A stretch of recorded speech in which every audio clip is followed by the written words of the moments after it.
भारताचे पंतप्रधान नरेंद्र मोदी काळाराम मंदिरात जाऊन साफसफाई केली व श्रीरामाचे दर्शन घेतले.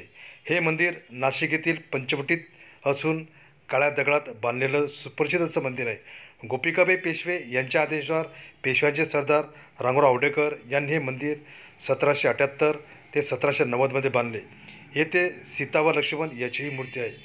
हे मंदिर संपूर्ण काळ्या दगडात बांधलेले असून रामाची मूर्ती काळी आहे म्हणून याला काळाराम मंदिर असं म्हटलं जाते. त्याच्यासोबत राज्याचे मुख्यमंत्री एकनाथ शिंदे यांची उपस्थिती होती.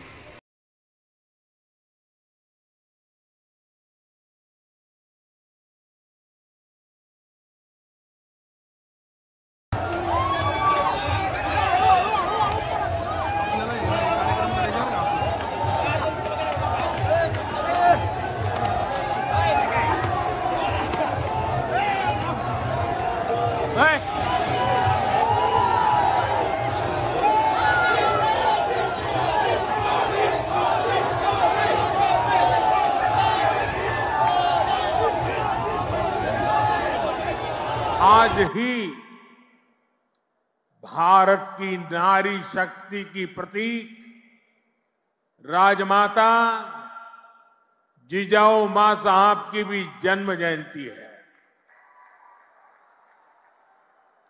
राजमाता जिजाऊ मां साहेब यांच्या जयंती दिनी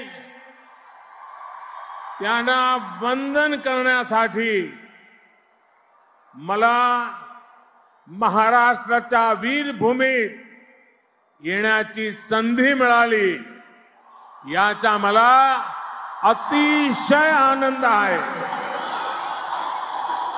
मी त्यांना कोटी कोटी वंदन करतो.